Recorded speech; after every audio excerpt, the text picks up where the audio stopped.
Hey guys, welcome back to my channel. As you all know, I am Jasneet. सो मेरे exams चल रहे हैं लेकिन फिर भी पता नहीं मेरे दिमाग में क्या आया। मैंने मम्मी को बोला चलो मम्मी मार्केट चलते हैं, मेरे को कुछ शॉपिंग करके लानी है। मम्मी ने भी मना नहीं किया कि चलो चलो चलते हैं। सो मैं कुछ टी शर्ट्स खरीद के लाई थी एंड ये सब खरीदने के बाद मैं घर पे आई एंड घर पे आके मेरे को इतनी तेज भूख लगी ना, तो मैंने पिज्ज़ा और फ्रेंच फ्राइज मंगा लिया एंड मैंने आराम से बैठ के ये खाए। फिर ये सब खाने के बाद भी मेरा पढ़ाई करने का मन नहीं किया, लेकिन मैंने सोचा बहन पेपर है, थोड़ी बहुत तो पढ़ाई करनी पड़ेगी। एंड कल हुआ था मेरा हिंदी का पेपर। चलो मैं उसके बारे में आपको बताती हूँ कि मेरा पेपर कैसा गया। तो गाइज कल मेरा हिंदी का एग्ज़ाम भी हो गया था एंड ये रहा क्वेश्चन पेपर को मैंने चीथड़े उड़ा दिए हैं इसके, लेकिन स्टिल मैं आपको बताती हूँ कि इसके अंदर किस किस टाइप के क्वेश्चंस आए थे एंड मेरे कितने मार्क्स आ सकते हैं। सो सबसे पहले सेक्शन ए के अंदर थे सारे MCQs and fill in the blanks. ये वाले तो बहुत ज़्यादा इजी थे।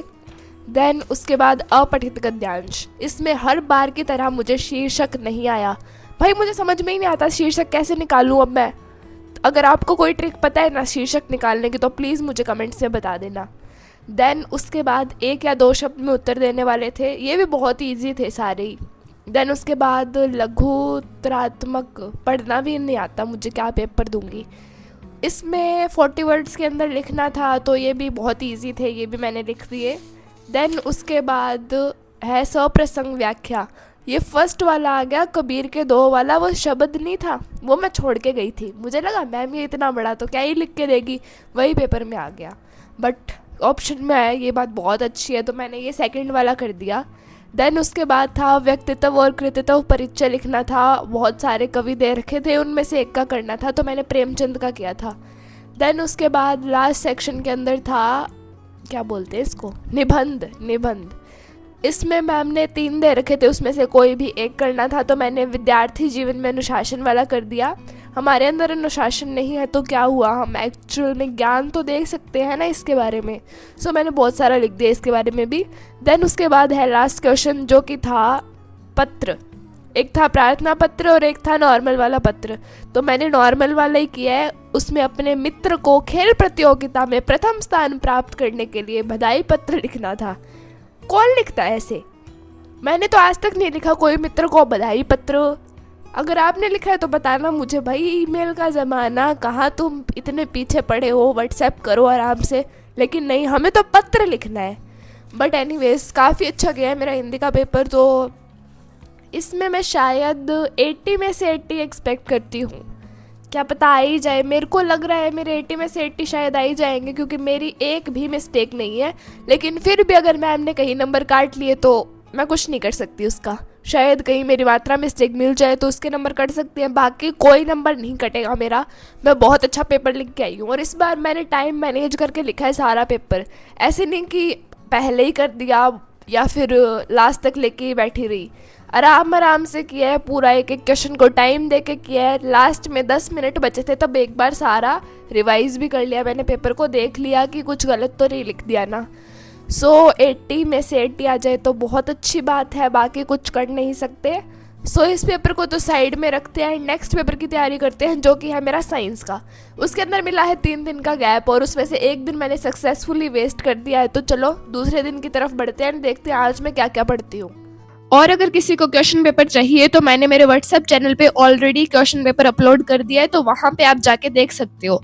और अगर किसी ने अभी तक ज्वाइन ही नहीं किया है ग्रुप, सो प्लीज भाई जाके ज्वाइन कर लो। क्या कर रहे हो, मैं बहुत सारा मटेरियल प्रोवाइड करने वाली हूँ उसके अंदर अभी। सो आज का मेरा प्लान है फिजिक्स पढ़ने का एंड फिजिक्स के अंदर मेरे आ रहे हैं 3 chapter, gravitation, work and energy और साउंड। केमिस्ट्री मैंने कल ही कंप्लीट कर दी थी, उसमें सिर्फ 2 चैप्टर थे मेरे, वो मैंने निपटा दिए कल ही।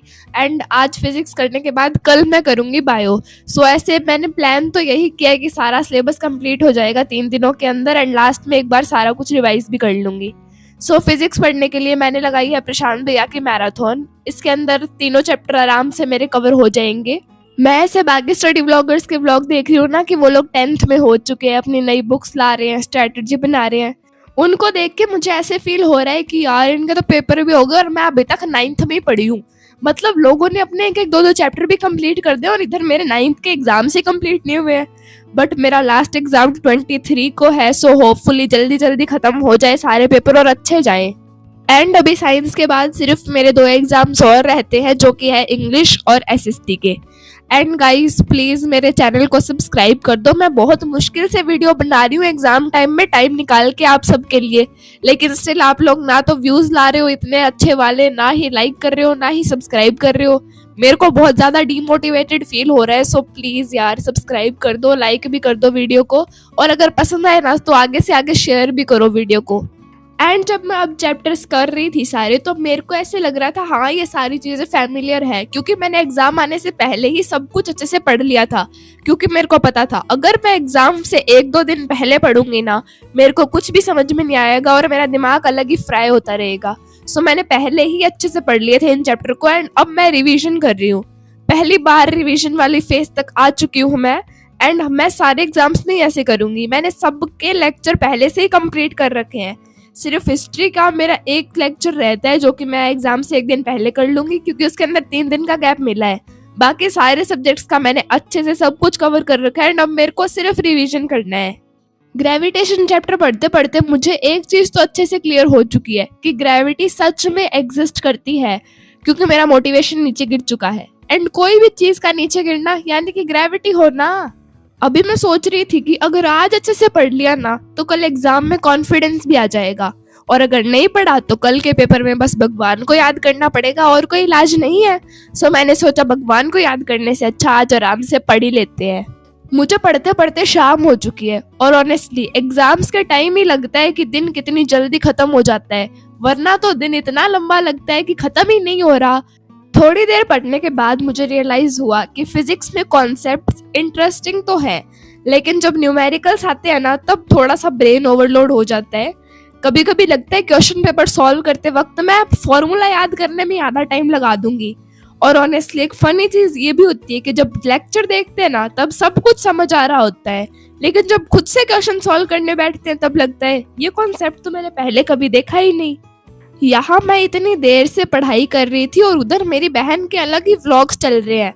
व्लॉगर बनी हुई है, पता नहीं क्या क्या ही बता रही है। आप लोग भी सुनो क्या बता रही है ये। हाय एवरीवन, आज मेरी मम्मी, दीदी और भाई मार्केट में जा रहे हैं और मैं भी साथ जा रही हूँ, और मेरा सूट सिलना है। इतनी छोटी सी उम्र फिर भी सूट सिलना है मेरा। बताओ क्यों? क्योंकि मेरे ऊपर अच्छा लगता है वो सूट।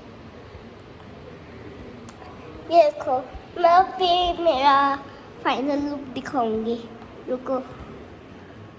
सो मेरी बहन की बातें और फिजिक्स की मैराथन और ये व्लॉग, तीनों चीज यहीं पे खत्म होती है। अगर व्लॉग थोड़ा सा भी पसंद आया हो तो चैनल को सब्सक्राइब करना और वीडियो को लाइक करना बिल्कुल मत भूलना। मिलते हैं नेक्स्ट व्लॉग में, तब तक के लिए take care and bye everyone.